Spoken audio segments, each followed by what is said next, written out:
मम दे मेरे सतगुरु आप हो, सब संतन के सरताज। शरण पड़े की राखियो,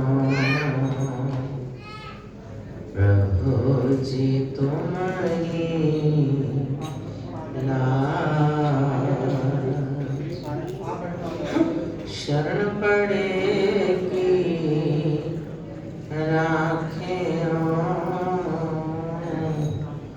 प्रभु जी तुम ही लाज।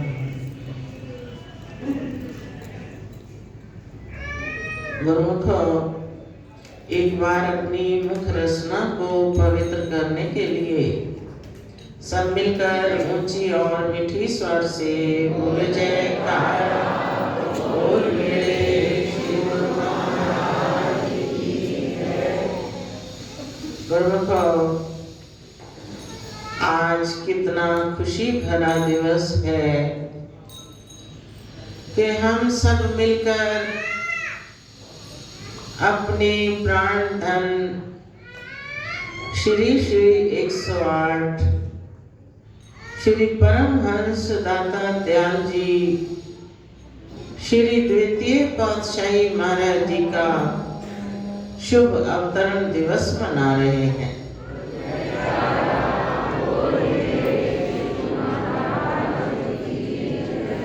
ऐसी महान विभूतियां जब जब संसार में आती हैं तो इनकी अलौकिक लीलाएं और इनके अनुपम प्यार से अनेकों दुनिया भक्ति पथ पर चलकर अपने जीवन को सफल बनाते हैं।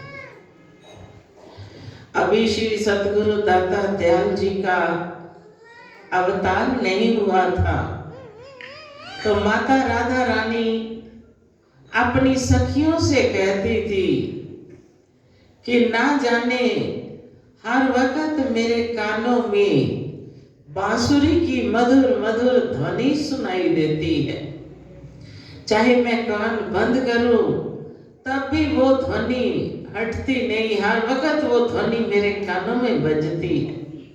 ऐसे लगता है कि जैसे मधुर मधुर बांसुरी बज रही हो।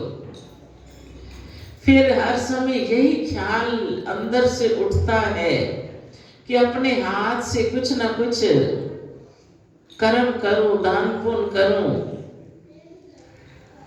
और बड़े शुभ संकल्प अंदर से उठते हैं। अब सखियां कहती कि माता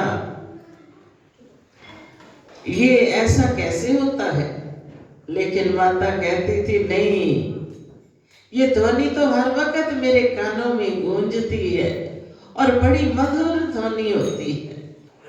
तो जब आप जी का अवतार हुआ उसके बाद ये ध्वनि माता जी को सुनाई देनी बंद हो गई। फिर आप बालक रूप में अलौकिक लीलाएं करने लगे तो आपका अवतार 1 फरवरी बसंत पंचमी के दिन सन 1884 में हुआ। तो थोड़े छोटी ही उम्र में जंगलों की कंदराओं में जा जाकर कठिन साधन किए, तप किए। फिर थोड़ी आयु और बड़ी हुई तो अपने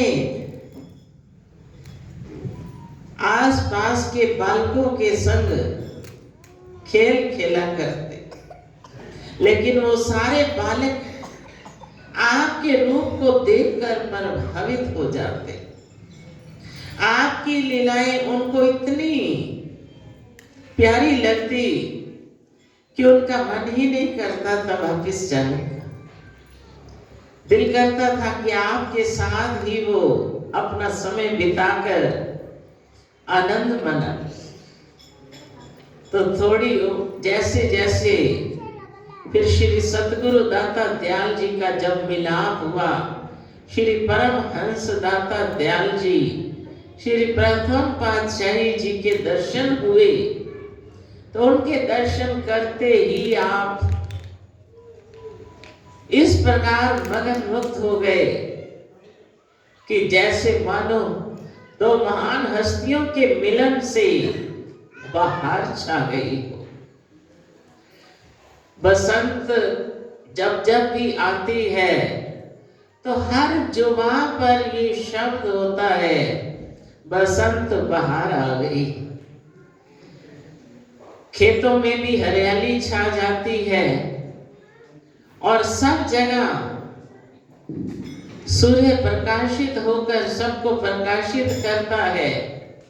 तो ऐसे ही बसंत पंचमी के दिन श्री प्रभु ने अवतार लेकर सब तरफ बहारें गुंजा दी और हर दिल में ज्ञान का प्रकाश भर उनको भक्ति पथ पर चलाकर, उन्हें सही रास्ता दिखलाकर उनके जीवन में रंग भर दिए, बहारें भर दी। तो ये बसंत बहार का त्योहार सारा संसार मनाता है, लेकिन प्रेमी जनों को विशेष खुशी होती है कि हमारे श्री प्रभु जी का अवतार दिवस है, जैसा कि आज सभी अवतार दिवस मना रहे हो। बसंत बहार आई है, खुशियां हजारों लाई है, प्रभु जी के अवतरण दिवस की सबको लाख बधाई है। हमारे प्राण धन है आए, धरा को पुण्य बनाने को, भूली भटकी रूहों को भक्ति मार्ग दर्शाने को। धन्य धन्य प्रभु आप जी हो, जिन्होंने आनंद दरबार बनाया, बैकुंठ से उतार नक्शा इस धरा धाम पर लगाया।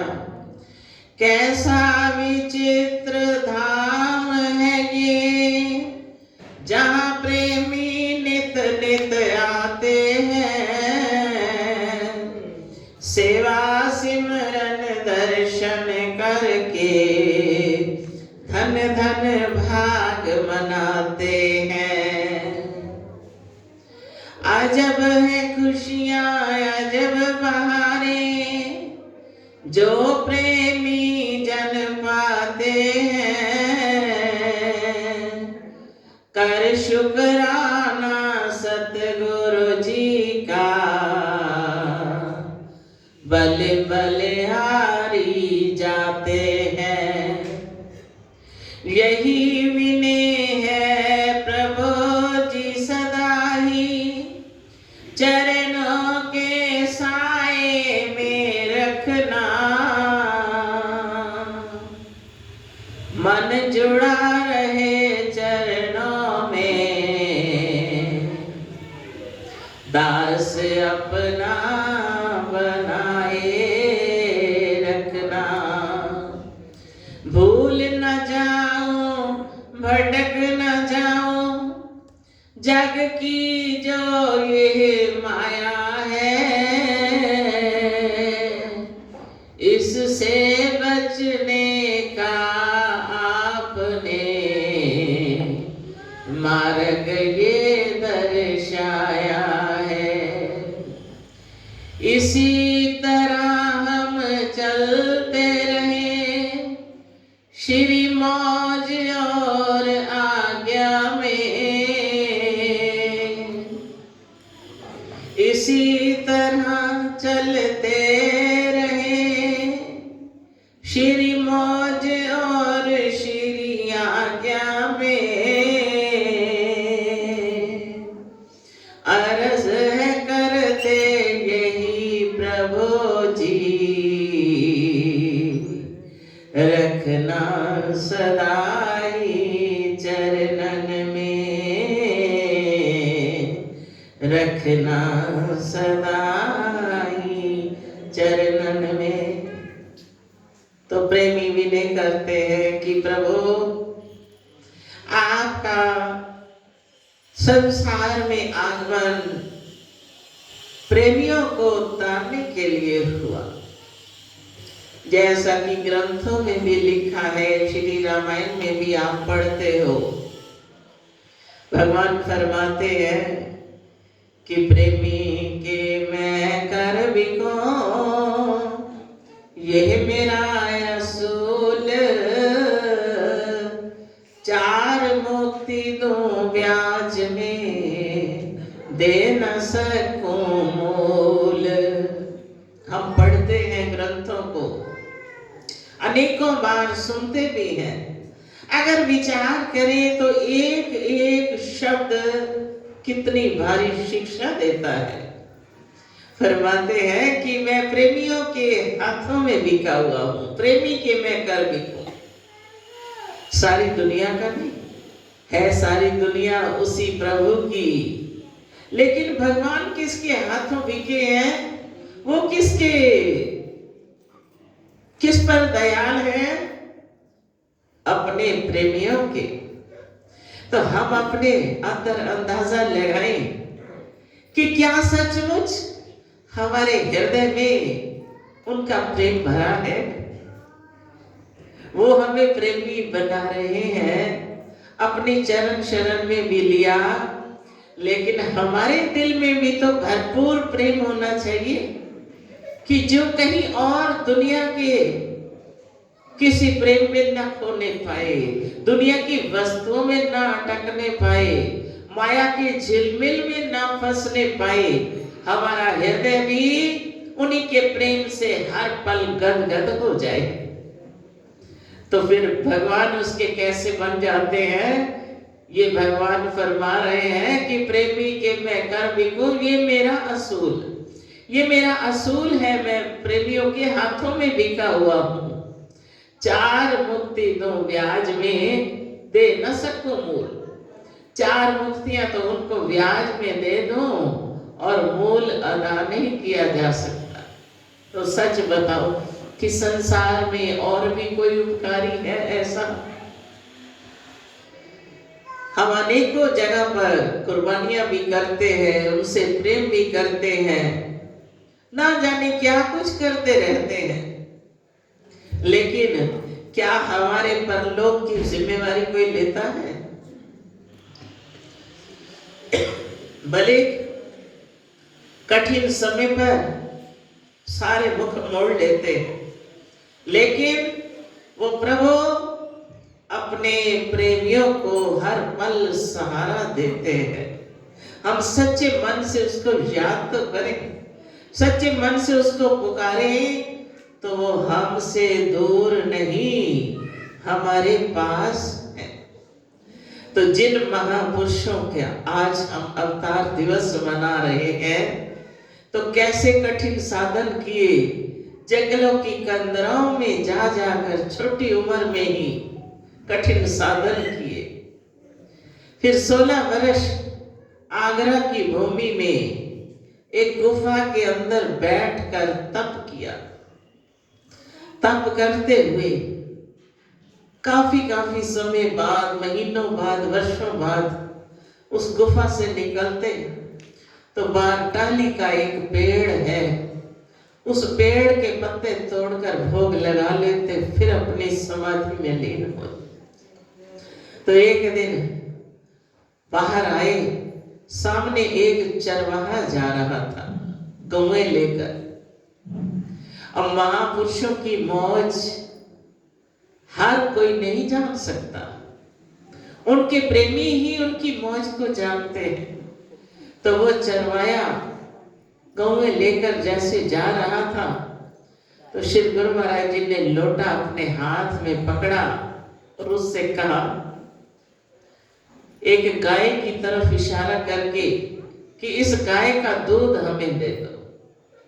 वो चरवाया कहता है कि ये गाय तो दूध देती नहीं, बहुत समय हो गया। कहने लगे, नहीं आप निकालो तो सही।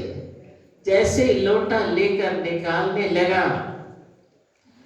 वो लोटा दूध से भरकर श्री सतगुरु दाता दयाल जी के आगे रख दिया, उनके अर्पित कर दिया। काफी समय तक फिर वो गाय दूध देती रही। तो महापुरुष उन शक्तियों के मालिक होते हैं, धुरधाम से उतर कर आए हैं, सर्व शक्तियां वो अपने संग लाए हैं, तो वो क्या नहीं कर सकते। लेकिन फिर भी अपने प्रेमियों पर उनकी कितनी दयालुता है, अपने प्रेमियों से उनका कितना स्नेह है कि वो अपने प्रेमियों को सेवा बख्शीश कर देते हैं कि प्रेमियों ये सेवा कर लो, ये सेवा कर लो। वो जानते हैं कि इनका कल्याण इसमें है, वो हमारे कल्याण के लिए रचना रचते हैं। इस बार भी श्री सतगुरु दाता दयाल जी, श्री हजूर महाराज जी लोहड़ी के त्योहार पर एक दिन कुछ प्रेमी खड़े थे तो प्रवचन करने लगे। प्रवचन करते करते फरमाते हैं कि ये सारा काम आपके कल्याण के लिए है, हमें तो कुछ नहीं चाहिए। उनको चाहिए क्या? कितने सादे वस्त्र, कितना सादा जीवन उनका हम अपनी आंखों से देखते हैं। तो जो भी रचना वो दरबार की करते हैं वो प्रेमियों के लिए करते हैं। तो बड़े ही मधुर वाणी में फरमाने लगे, हमें कुछ नहीं चाहिए, ये सारा आपके कल्याण का ही कार्य है। कि प्रेमी जब जब भी कोई कार्य करते हैं, सिमरन करते हैं, सेवा करते हैं, तो इसमें प्रेमियों का कल्याण धरा है। तो कितने उनको फिक्र है हमारी, वो हमारी इतनी फिक्र कर रहे हैं, तो हमें भी तो चिंता होनी चाहिए कि हमारा कल्याण कैसे होगा। मन इतना शैतान है कि अगर कभी कोई वचन हो जाए तो सोचने लग जाता है कि ना जाने ये वचन क्यों हुए हैं।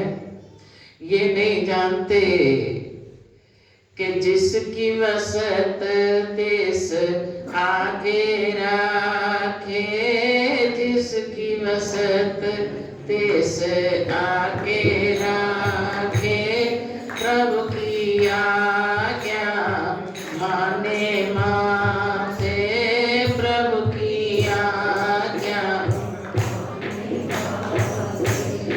उसते जो गुण करे निहाल, उसते जो गुण करे निहाल, नानक साहिब सदा दयाल, नानक साहिब सदा दयाल। वाणियों में ऐसा लिखा है, महापुरुषों ने जो परखा वो वाणियों में लिख दिया कि जिसकी दी हुई दात है उसकी अर्पित करने से हमें कैसा फल मिलता है।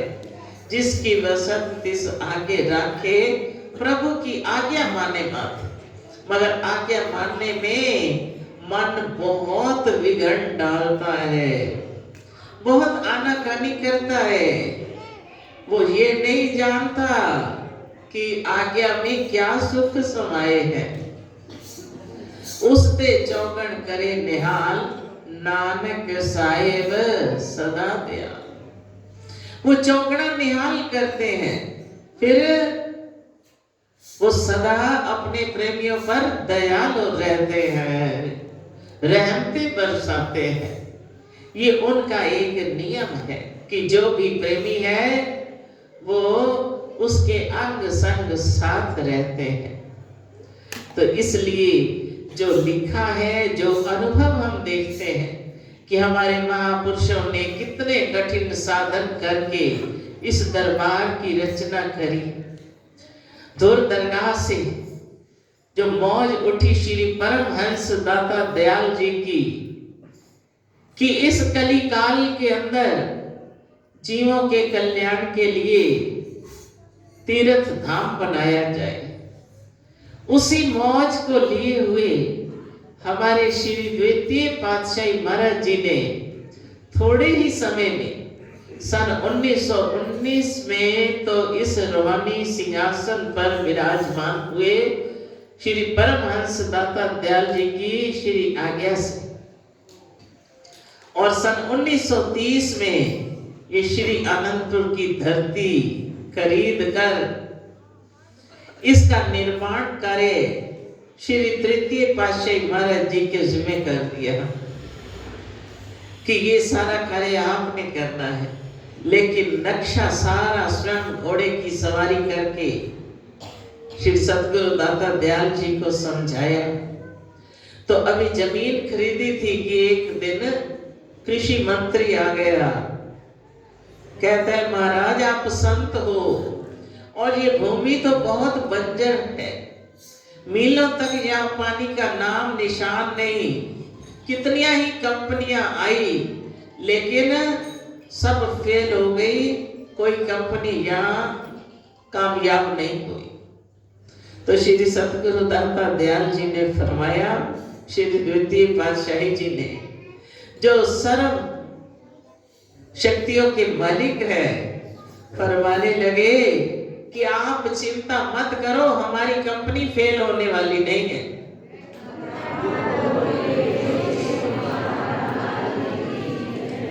यहाँ तो बहुत महान तीर्थ होगा, सरोवर होगा, मंदिर होंगे, अनेकों कमरे होंगे, भोजनालय होगा, स्कूल होंगे, हॉस्पिटल होंगे, यहाँ सब कुछ होगा।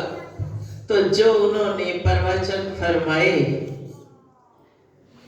सन 30-31 में, तो वही वचन सिद्ध हुए। आज हम अपनी आंखों से देखते हैं कि किस प्रकार उनकी धुर दरगाही मौज ने कार्य किया।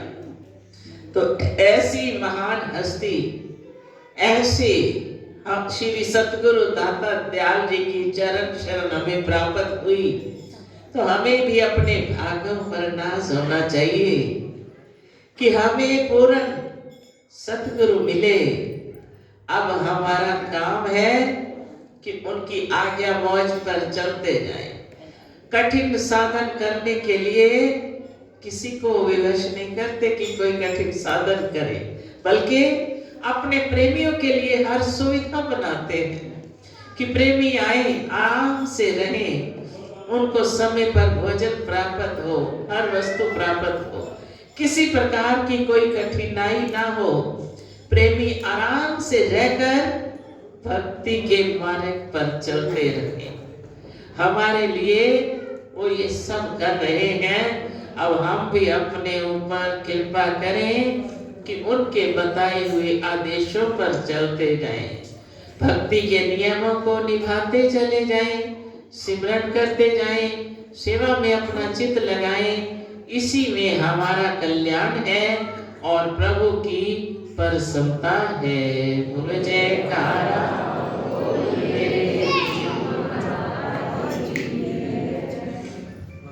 आज बसंत पंचमी के त्योहार की श्री श्री 108 श्री सतगुरु दाता दयाल जी महाराज जी के चरण कमलों में लाखों लाख मुबारक अर्पित करते हैं।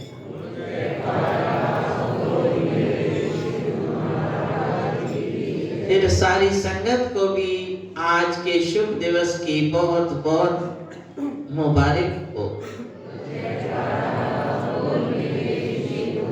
और श्री श्री 108 श्री सतगुरु दाता दयाल जी हजूर महाराज जी की तरफ से सारी संगत को बड़े प्रेम पूर्वक दुआ आशीर्वाद पहुंचे।